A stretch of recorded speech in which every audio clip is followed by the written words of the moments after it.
Your perspective in the building, man. Another day, another episode, man. Dot, how you feeling, baby? Man, I'm good, man. As you can see, man, I'm got the do-rag off today. I'm not I rocking got the mine do-rag. on today. You got the do-rag on, you know what I'm saying? So I'm kind of showing the taper fade a little bit. I'm in the H. I'm feeling good, man. The Yeah, lovely weather, you know what I mean? It's holiday time. It's holiday season. Thanksgiving around the corner. You know what I mean? Shout out to everybody with a family that can spend time with their family, man. As playing sports, being, you know what I mean, being athletes for 8 years, 10 years pro, man. It's a lot of stuff, a lot of holidays that you miss with the yeah, family. So, man, shout out to y'all, man. Shout out to the family. Shout out to the, you know what I mean, everybody out there that can spend time with on holidays with the fam, man. It means a lot. It's a blessing. You know what I'm saying? man. We appreciate everybody, man. The love and support, man. Make sure you still liking, subscribing, commenting. We've been getting a lot of traction, man. I love how y'all running them YouTube comments up, man. Make sure you hit the DM if you got something specific you want to hear us touch on. You got some recommendations, man. But with that said, man, we are in season 2. As you see, we got a little bit different look. We're going virtual. Everybody going AI, so we got to go AI. You Yeah, know, for sure. For and so, sure. man, you can see in season 2, man, this is official episode 2. And, man, we got somebody very, very special in the building, man. I want to give a big shout out to the whole Toronto, to the whole Mississauga, the All Canada of it. as a What you know whole. about Mississauga, bro? What you know about Shout out to that? the boys, man. I know, hey, man, my Canada, I'm up, man. I got Yeah, taught a lot at Finley Prep. I done lived with yeah. the Canadians, man. My boy, we got my boy, man, from 2011 all the way now, man. Almost 15 plus years in the game. We got my boy Naz Mitrou-Long, man. We want to welcome him into the building, man. Utah Jazz, Indiana Pacers, Yes, sir. Olympiacos, right now, EuroLeague starter. You know what I'm saying? Iowa State legend. Yes, One of sir. the original two-way contracts, man. The Yeah, first. the You know what I'm saying? first. Welcome Yeah. you to the building, brother. We appreciate you having Welcome, brother. Welcome, I, brother. uh, Appreciate you for pulling up, man. Yes, I sir, appreciate man. y'all Your having me. perspective, man. We gotta send a big shout out to my boy did just become a first-time father, man. That's beautiful. Yeah, That's that's amazing, beautiful, man. man. I look forward to meeting you one day, nephew. Yeah, Yeah. yeah, all that. I appreciate y'all having me on, man, for real. And real quick, shout out to the H, man. What y'all got going for your city, man, is crazy. Dot, you might not know this, but hey, Win was the one who put me on some zero. Yeah. He was banging that zero back in the Yeah. crib in Hey, Philly, man. So so when we he go showed me. when we go top 5 rappers of all time, just know zero in mine. So it means a lot, brother. It means a lot. Heard that, Yeah. heard that.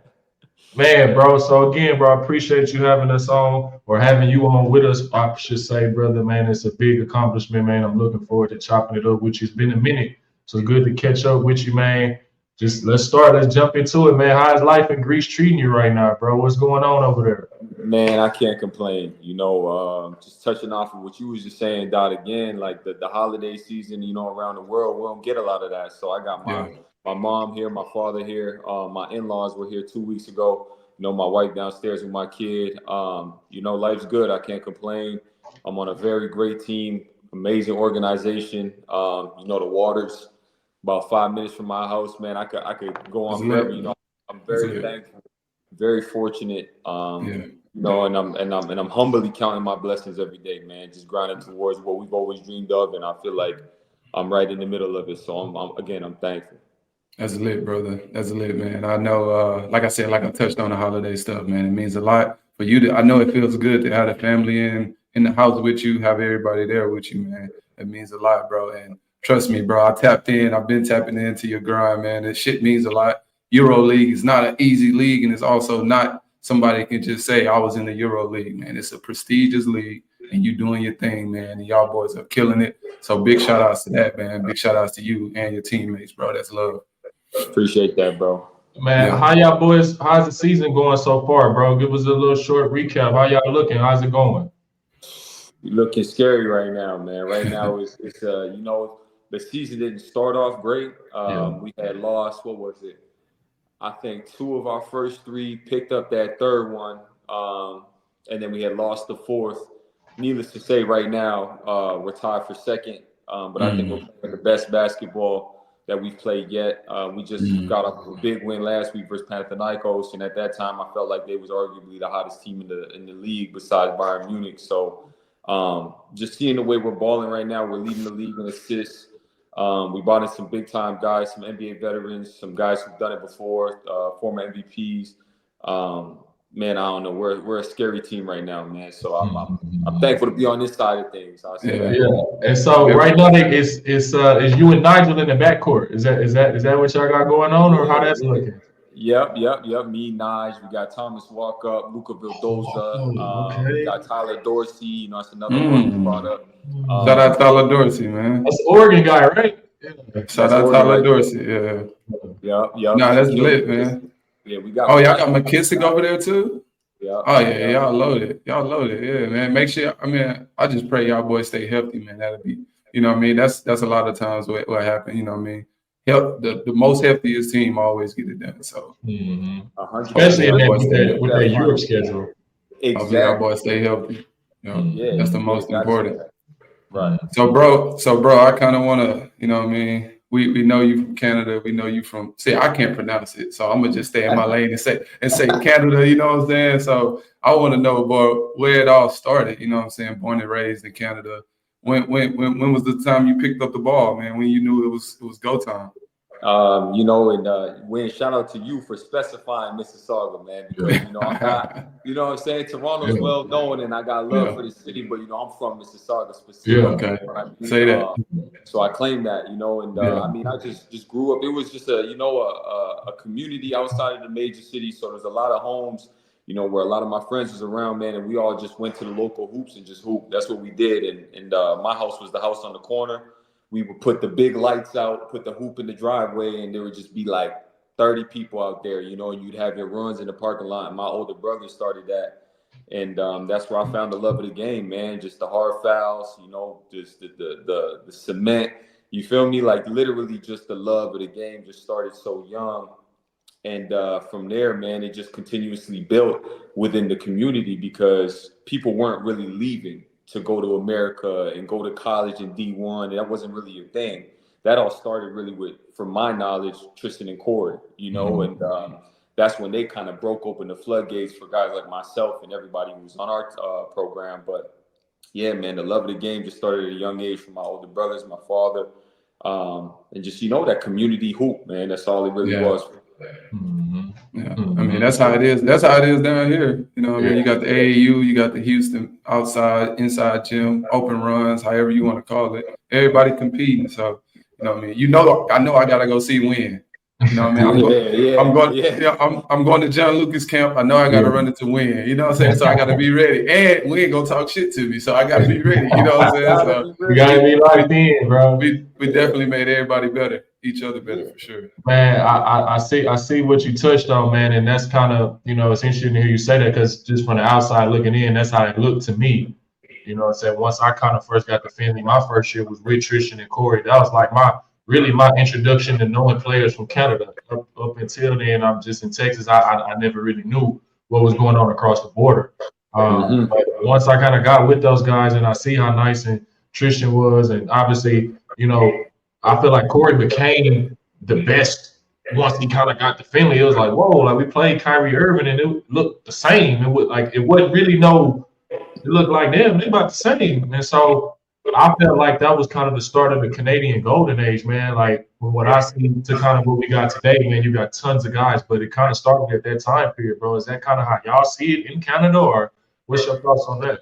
Yeah, especially my class, right? Those two were really the ones. Me specifically, I always follow Corey wherever he was at, right? Because he was a guard who kind of didn't play the traditional point guard route where he would go get a bucket, but at the same time, he gonna run the offense, and at the same time, he gonna lock you up, right? So I'm watching everything he's doing. So him at Pickering was a big deal, and he had his older brother, DeVoe Joseph.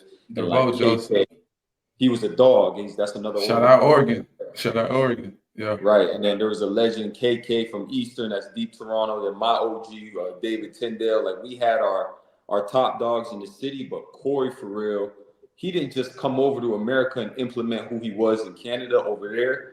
I mean, he really busted the gates open. Like he was a McDonald's All-American, you know what I mean? Went to Texas, Tristan as well. Like they really set the standard to where it was like, oh, we went from seeing them just getting over there, because getting to America in itself for us was like, that was kind of like the dream. he didn't only do that. He came to America and became McDonald's, went D1, top, you know what I mean, first round pick. Like it just, so what you just said, man, that was the start of the golden age from my perspective for sure. And then it like you said, then it kind of became the fashionable thing to do. Like, man, well, who in Canada this year? There, here come AD, and here come Wiggins, here come Rattan Mays. So it's a lot of guys, man, in that time period. And I think Philly Prep was super tapped in on that early dot. Like they already kind of knew. And when they was him and Dot, it was so many dudes on our team from Canada, like outside of Naz, outside of AB. We had Nick. What was the little 4-man shooter? We had, you know what I'm talking about? We had little Peters, a sharpshooter. Just, you know what I'm saying? There was a lot of guys coming over from that time, man. And that was amazing for me to see. And it really kind of opened my eyes, bro. Like, that's when I became like, okay, like it's players everywhere. Like everywhere, like I don't have time to be bullshitting no more. Like it's guys across the border that's nice. Ready to come kill. Ready to come kill. Ready to come eat, bro. So that's what's up, bro. And like I said, that's how it looked to me from the outside looking in. And now it's just the norm. Like, okay, yeah, some of the best players might be from Canada. You know what I'm saying? We all acknowledge that now. So no, for sure, bro. Big shouts out to Corey Joseph. Big shouts out to DeVoe Joseph. I remember my freshman year coming in, when I was going to Oregon, he was leaving. And they were kind of basing my game and how he played, and that's how they wanted me to play. You know what I mean? So it was like DeVoe Joseph leaving, you can come in and start right away. So I watched a lot of clips on DeVoe. I never got a chance to meet him personally, but big shouts out to him, man. I heard he was overseas playing with one of my old teammates in Turkey. I heard he was still hooping. So I'm like, big shouts out to him. He's still getting it. You know what I'm saying? Yeah. Got to get that chicken, man. He's still getting to it. That's crazy. For sure. Yeah, man, so let's kind of fast forward with you a little bit, brother, and kind of talk to us about how did you settle on Iowa State, man? What was that kind of process like? And obviously from my point of view, again, I'm speaking from my perspective, bro. It looked like once you went there, like your game just went to another level. From the outside looking in, it looked like once you got there, your shit just went. So what was that time like for you, brother? Yeah, sorry, it broke up a little bit, but bro, so people might not notice. So I came to Finlay and I wasn't playing like that, right? I was damn near second to last off the bench, but they don't understand that like we was living in the gym. Like we was, and when I would see guys like yourself, like when I would look at Wynn and when I would look at like Nick Johnson, and then I'd even look at Nigel. Nigel was a freshman. We had Landon Lucas. AB was my dog, so I already knew what talent he had. Mike Kabongo, he was already from the city, so I knew what he was on. But I would always compete in practice to the point where I'm like, okay, I see what it takes to be great. I see the tools that I need to implement in myself, and I just have to be ready for when the time comes, right? So I didn't have no offers up until the 17U Peach Jam tournament. And for anybody who doesn't know, that's the very last tournament of your AAU career, right? So I'm going in there like, stupid. I gotta get it. That's it. You know what I mean? Like, look, it's either this or I might start rapping or something. I don't know. Go see. For sure. So I had a game there. Actually, we was talking before we started versus George Niang, who would eventually go on to be my roommate and my teammate for 4 years. We played against him, and I had 20-something. I took 7 charges, and I hit the game winner that game, or the shot to send it to overtime. And that's a scholarship in itself. That was it. Scholarship in itself. Yeah, and he was like, "Oh, this kid taking 7 charges, sign him up." And I went to Iowa State, and I fell in love with the culture. I fell in love with the fan base, and they had an opportunity for me, and it was a progression. It was like my life had recycled. I had to start over again. I didn't play my freshman year. I contributed as a role player my second year. I was one of the main 3 in my junior year, and in my senior year, I was all Big 12 second team, and it was just the perfect fit for me, and it just gave me the ultimate confidence to just expand my game, So I'm very thankful that it all just aligned and the universe put me there. Man, talk about being ready for your op too, bro. Not getting discouraged, not getting down on yourself when the shit not working, bro. It's so much stuff out there we talk about on the podcast as far as the game go, where you hear guys in them type of situations and it's the coach, or I ain't getting no tick, or You know what I'm saying? But it's guys that really like yourself, EuroLeague started. Look what you had to go through. Like, I remember that time at Finley, bro. Like, you know what I'm saying? And that's when I was like, whoa, what the hell? Like, I'm looking at Iowa State and I'm like, damn. Like, that's not who I remember. You know what I'm saying? But just being ready, staying prepared, staying mentally strong, grinding. That's what the game really calls, bro. That's what it calls for. You know what I'm saying? Otherwise, you're just another person with a bunch of excuses of, bro, we all here, bro. And my ears turn off now. I'm like, hey, what's going on, little bro? Man, coach. And I'm like, I can't listen to it. You know what I'm saying? So many people. I know they ain't got time for that. Yeah, for real. Cause everybody got a story, man. Like, respectfully, right? And some might be worse than others, but like, it's just like, all right, so what you finna do? You want to shut it? You could shut it down and say it was the coach. Then your chicken's gone, and all right, go find another route. But like, respectfully to everybody's story, like, you either gonna find a way or you not, right? So it's like us three, we all on the same page with that. So, no, for sure, for sure. No, 100%, bro, 100%. Like I said, bro, I remember watching you at Iowa State. You know what I'm saying? I remember. I don't know if we played against each other in the G, but I remember playing the Mad Ants. I remember playing the Utah team. I don't know if we got into a battle. I might have to pull it up and see if I find it. See if I can find it. No, there was one game. I was hurt. I got Bell's palsy, and we came and played y'all when you was in Westchester, right? You played. I was in Westchester. Yeah. You had it was a nasty 30, and I'm like, oh yeah. Yeah, he could get a bucket now. You know what I mean? Like, just appreciate the game. Like, at the end of the day, I ain't trying to see y'all win, but when you see, you know what I mean, something being drawn up, you say, oh yeah, okay, I can respect that game. Jumping into that topic, bro, because you played a lot in the G League, and you know the competition level, and you know how they do it. You got a two-way. You was the first year of the two-ways. You was the originator, the OG. So you know what I'm saying? You was the OG of the two-ways, man. So like I said, bro, going to the G League with that tag, at that time, everybody wanted a two-way. Everybody wanted a contract. So at that time, man, kind of give us a rundown, like, on that two-way contract and how the competitiveness was and people coming at you and trying to prove a point against you, man. Tell them how you had to adjust to that and lock in. Yeah. You know what? It's actually, now that I'm thinking about it, if I'm not mistaken, I might have been the first call up for a two-way when two ways was established. If I'm not mistaken, I'm pretty sure that's true. And I remember that had broke. And for me, even though, like, for those who know what a two-way is or they don't, it's like you're a step in, but low-key you're a step out, right? But regardless, like, when I got that, I felt like, okay, cool, I'm taking the progress. You know what I mean? I'm toward that. So when dudes is looking at me when I came back to the G League, it was like, okay, this is a marked man. Like, we got to get, you know what I mean? I'm going at him.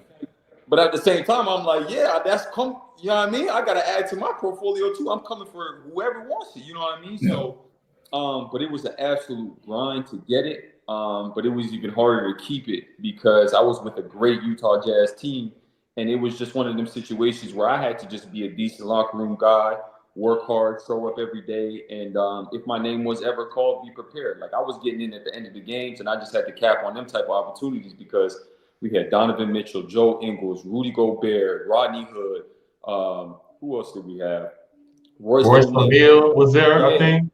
Yeah. Was Mike Conley was still there? No, Conley wasn't there that year. He came 2 years after. So Ricky Rubio was there. Man, Alec Burks. Like, we had Alec Burks, yeah. You know, so again, it was a super grind, but ultimately that was another situation that taught me what it took to be a pro, your routine, the regiment, how these guys is just, some dudes is just gifted. And if you're not gifted like that, you gotta be adding to your toolbox even more to just stick around. So it was a grind for sure. No, for sure. I remember that season too, because I want to say that's the only time I played in the G League, and we came and seen y'all boys at Utah. Yeah, them boys showed me a lot of love. Dive pulled up on me after the game. Hung out, showed me a good time out in Salt Lake City, man. So shout out to that boy.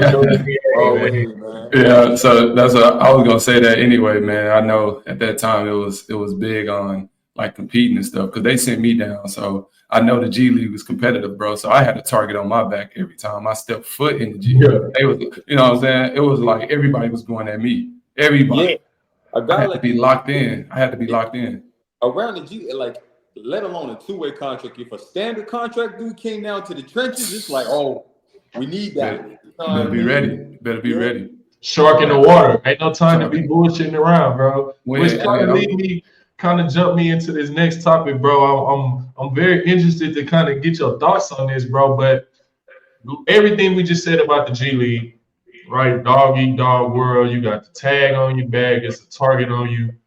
Okay, so which one do you think is the better option, brother? To stay, grind in the G, or pursue goal, try to work your way up into Europe?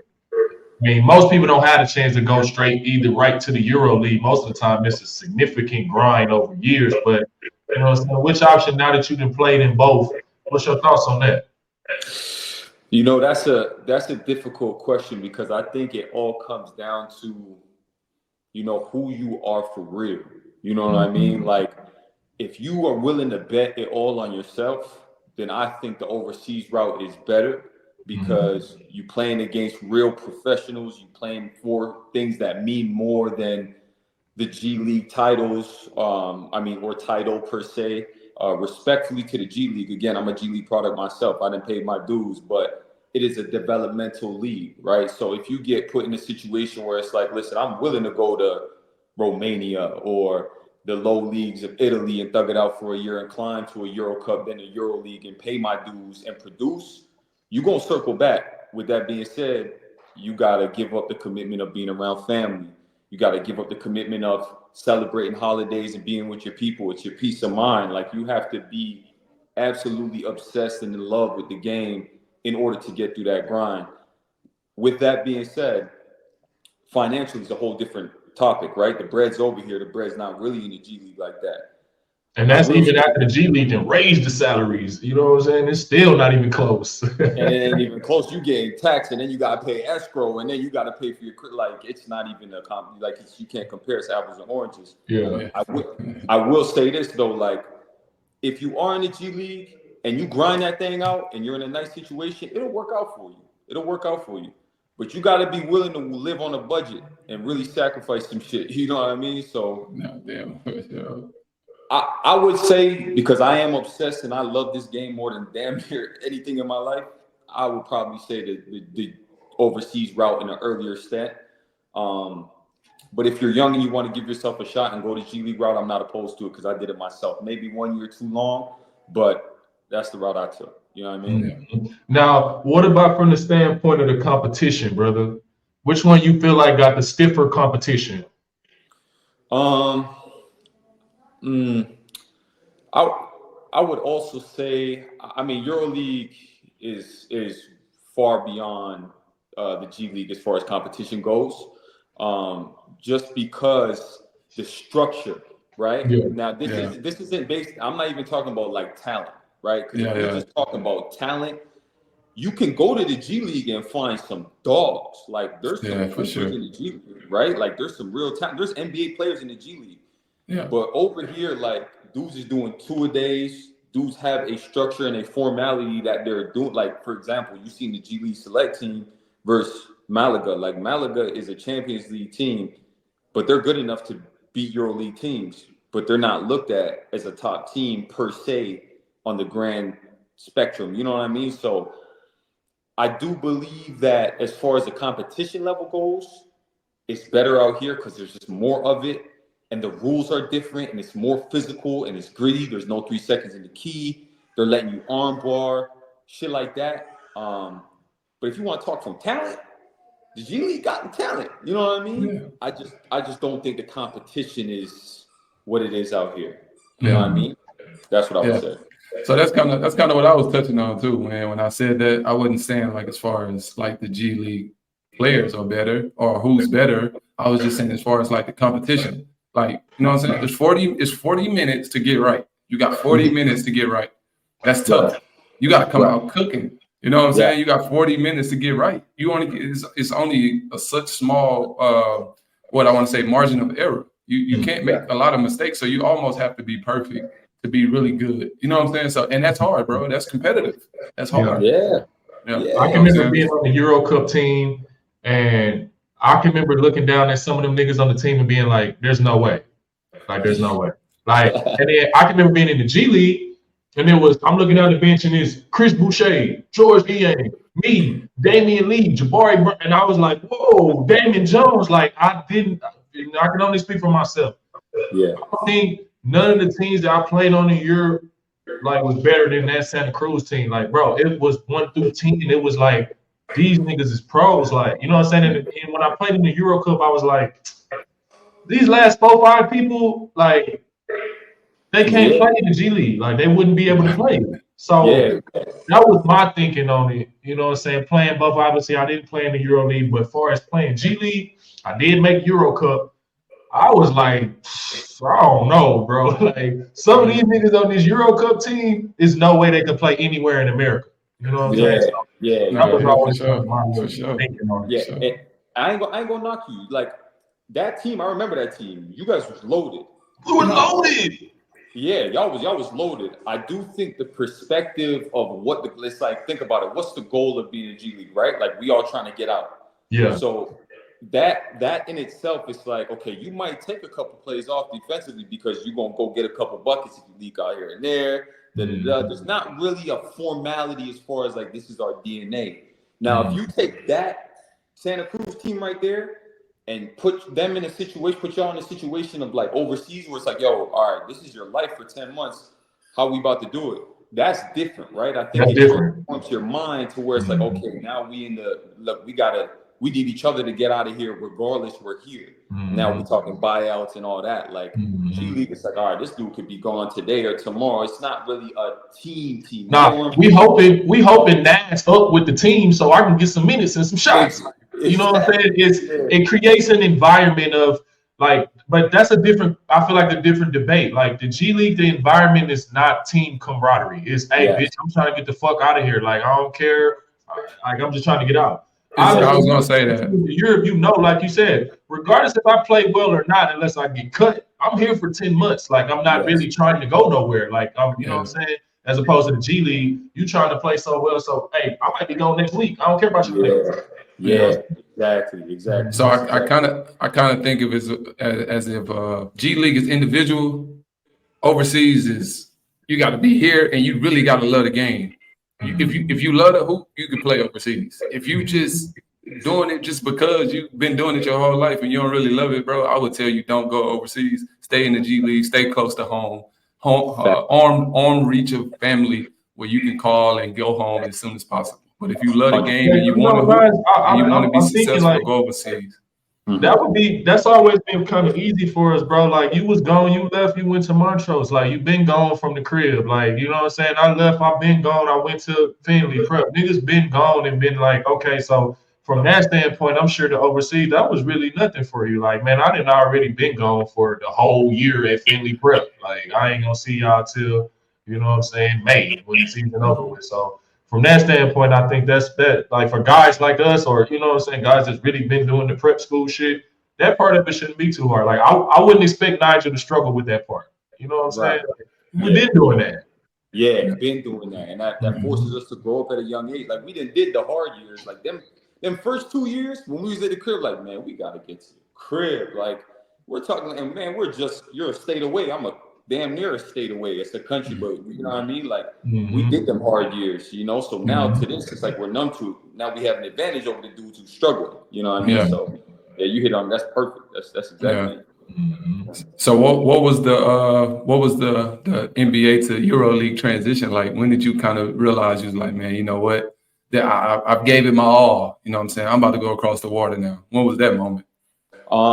You know, I really had really good years from an individual standpoint in the G League every year, right? And I just so happened to be on really good teams, 2 teams with the Jazz, playoff team, second round, and then Indiana, both playoff teams as well. And I was averaging, I think, 15 plus every year in the G League.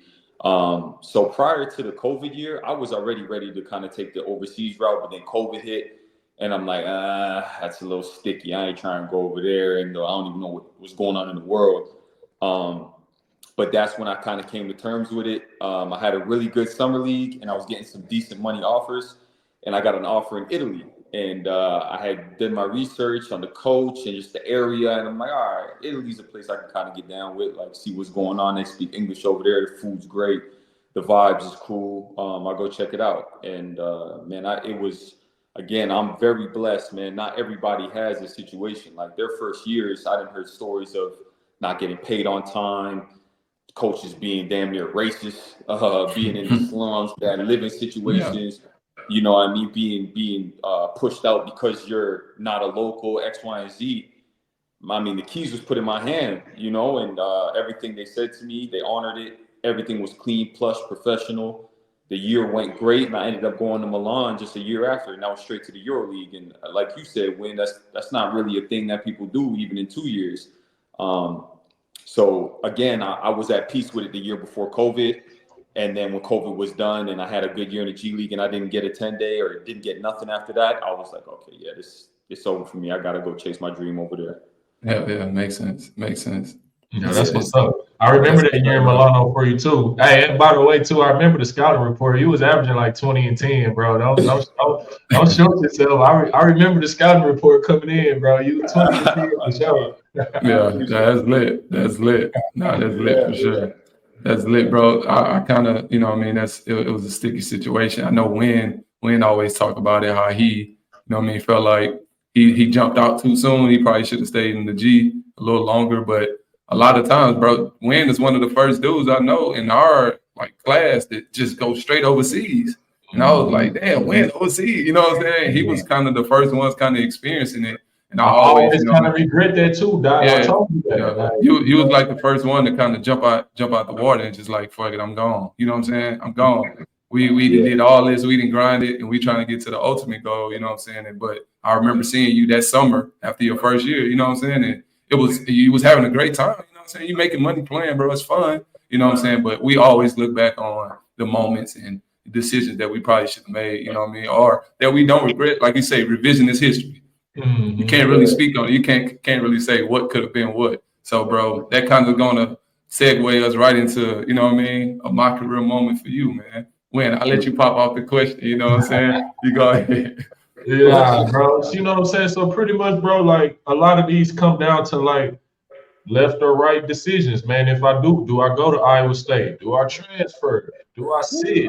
Do I wait? Okay, damn, it's COVID. Do I go EuroLeague? Do I come back one more G League year? You know what I'm saying? And so it's always kind of left or right. And then a lot of times, bro, when you look back, the other option always looked more appealing. Damn, if I would have, like for me, like Doc said, like I always feel like, okay, I left San Diego State. I was like, fuck it, I want to go overseas. I won the MVP that year. Like, it was cool. It was fun. But then now I'll be like, man, Doc went straight to the G. Daniel House went straight to the G. Nader straight to the G. And they end up making it. And now I'm stuck over here for 10 months with no option of making it to the lead until the next year. Like, you know what I'm saying? So a lot of times we look back, I call it revisionist history. You know what I'm saying? You can't change it. But, man, if you had one of them moments, bro, where it was like a left or right decision, bro, how you feel about it? You know, that's y'all put me in, man. I might get some smoke for this one. I'm gonna answer it truthfully, you know. But before I answer myself, I do want to give you your flowers, Win, because I do agree with that. You know what I mean? And I'm not just saying no shot at y'all's OGs because I don't know them. I'm sure y'all had some guidance because Win's always been about his money. That's one thing about Win. He always been about his chicken. That's for sure what it was. I was like, man, I want to go get some bread. Like, I don't have no fallback option. Like, I can't just, hey, mama, I need 5 bands. So I was like, man, I got a FIBA Cup right off the bat. I'm getting a nice deal. I'm the highest paid on the team. We won the championship. I won the MVP. Like, it was an amazing season. But when I look back and I'm like, man, you know how many niggas just went to the G League and grinded and just scratched and clawed and ended up making it and didn't really worry about the little bread, right? So it's all them decisions, and you don't. It's like you said, bro. It's like we not gonna know until we go through the experience. And then honestly, I think the whole calling to life for real is, you know, now the knowledge I have and the flaws I made, I got to pass it on to my son and make sure that he doesn't go through that. Exactly. And God, you went and did your thing in New York, and your shit aligned the way it did. You know what I mean? You had a great career, and you're still rolling.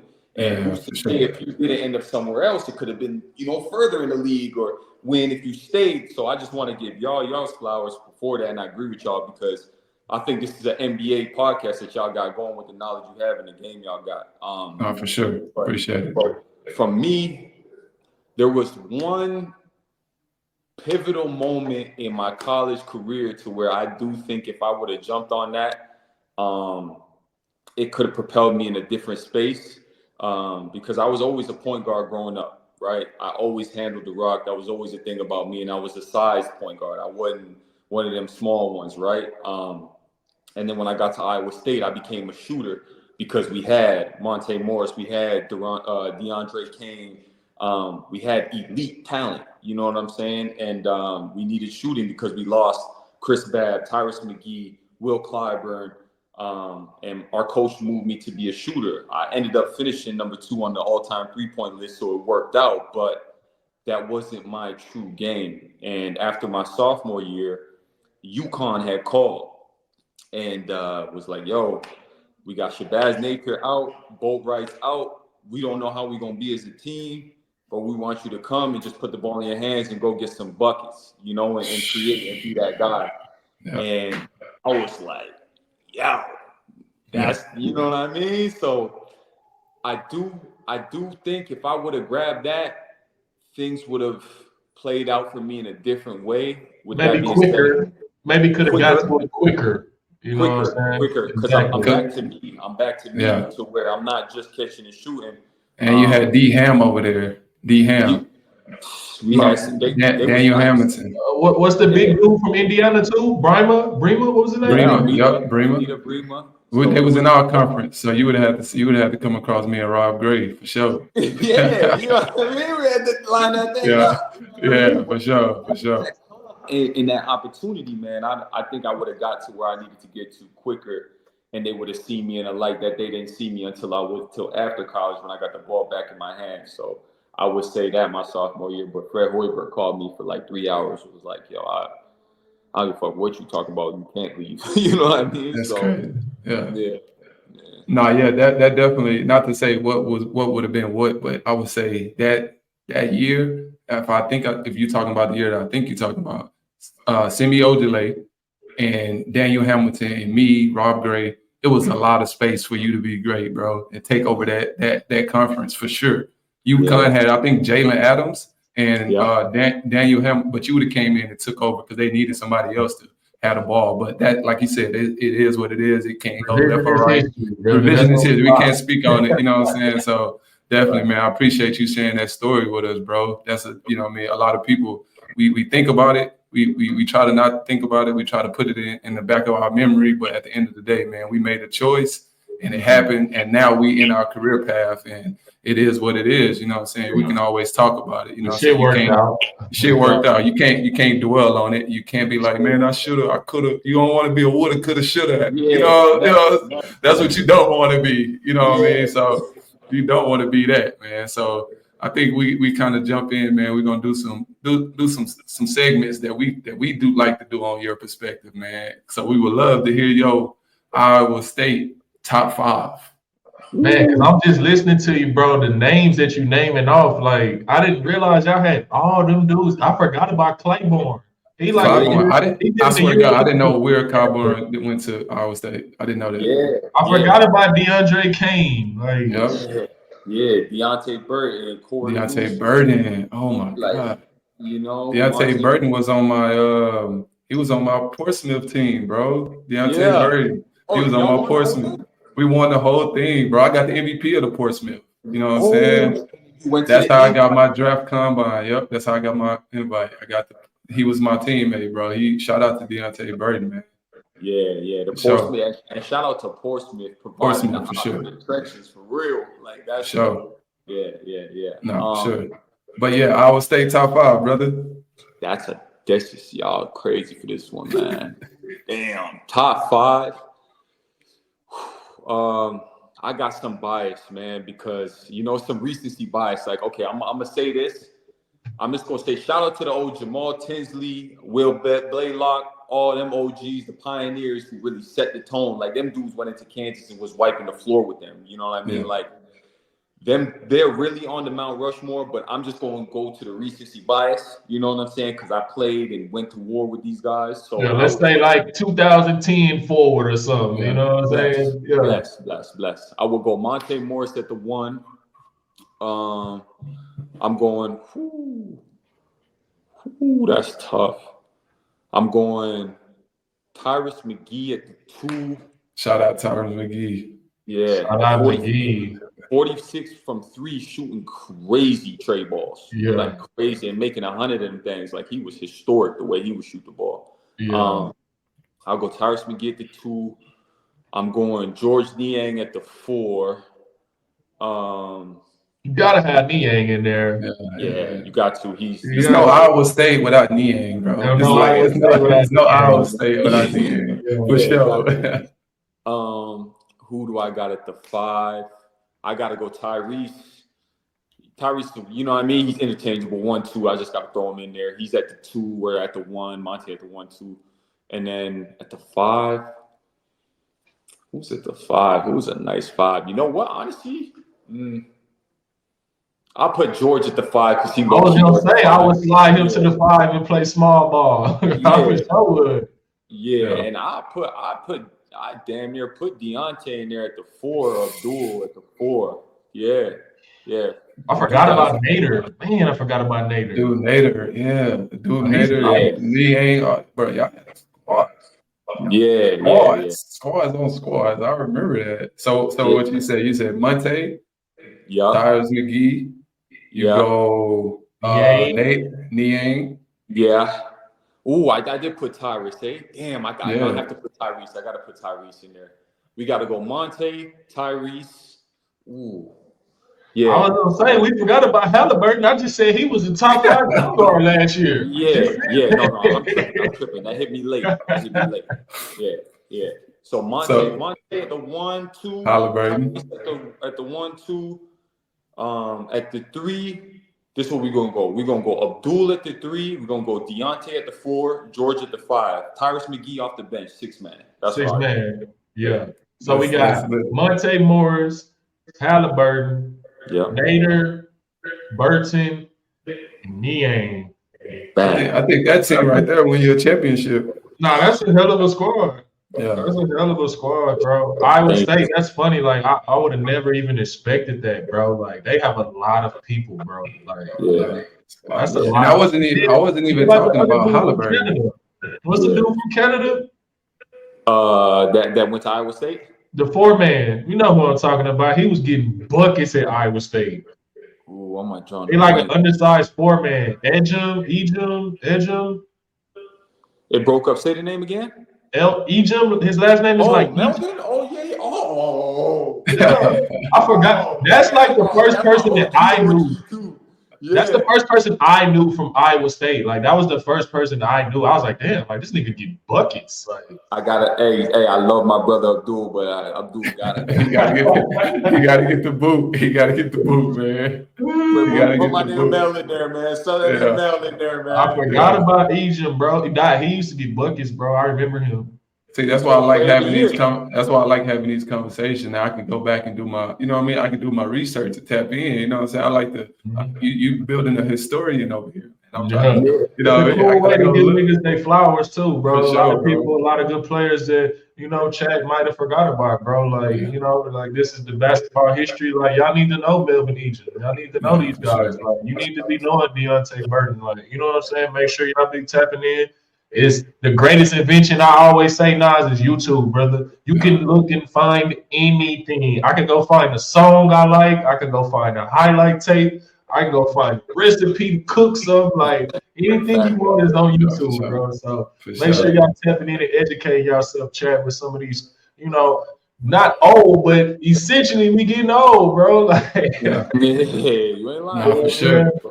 For sure. No, bro. Man, it's been beautiful, man. Your career, your journey has been beautiful, man. You're still doing your thing, you know what I'm saying? And it means a lot to us to have you come pull up, chop it up with us for what, 45 minutes to an hour, bro. You know what I mean? That's all it takes, man. And just like for me, I'm gonna be honest, bro. I didn't have no insight on you as a person. I didn't have no insight as you as, you know what I mean? I never spoken to you at all, you know what I'm saying? But when a brother come through and speak highly of you, man, you immediately one of my homies, one of my brothers. So man, big shouts out to you, bro. You know, man, it was lovely meeting you, bro, having a conversation with you, man. And like I said, your path and your journey, man, it shows a lot of dedication and passion, bro. And I just want to give you a big shout out, big salute to you, man. It means a lot for you pulling up, bro. Continue to do what you're doing, man. Continue shining. Tell that boy Nigel, tap in. That was my roommate. You know what I'm saying? That was my roommate out there in Colorado Springs, 18 and under, after freshman year in college. So, you know what I'm saying? Tell bro, tap in. Tell him big shouts out to him also. And just stay healthy, man. I hope y'all boys can stay healthy, man. The biggest thing, every time I shake somebody's hand when we about to play, even if I played you or not, even if I know you, I'm always saying stay healthy, man. That's the biggest thing, you know what I'm saying? Because, you know what I mean, that's all we got. His body is our temple. We are business. As long as you can stay healthy, man, you can grab the most chicken that you can grab in your life. So, like I said, man, stay healthy, bro. It was nice meeting you, man. Nice chopping it up with you. Love your story, bro. Amazing. I appreciate it, man. I appreciate it. I just again, I want to say love to y'all, man. We appreciate you connecting, Doc. Appreciate you taking the time, man. No, for sure, bro. For everybody out there, man, tapping into your perspective podcast, because this shit is even prior to, you know, us knowing we was gonna do this. We was talking about this in the locker room, me and Naz, and that's how I know y'all gonna be able to get him on here, because it was like, yo, we love what you got going, and again, man, this basketball community is mad small, and it just, you know, it's an honor and privilege to be on here, and I can't wait to see where y'all gonna take this. And the second episode on season 2, man. So y'all already know it's lit, man. It's lit, bro. Appreciate you, brother, man. Hope you have a great one, dog. Yes, sir, brother. What we normally do, bro, is we gonna chop it up before we post anything. We're gonna shoot it to you, let you check it out, make sure you A-OK. We don't want to put nothing crazy out if you don't stamp it. So we're gonna be in touch in the DMs, brother. Like I said, we're gonna drop the little thumbnail once we kind of get everything together. We drop the link to you, and then shit, we'll go from there, brother. That's a bet. That's a bet. Your perspective out of here, man. My guy. Appreciate you, brother. Yep. Appreciate y'all, man. Yes, sir.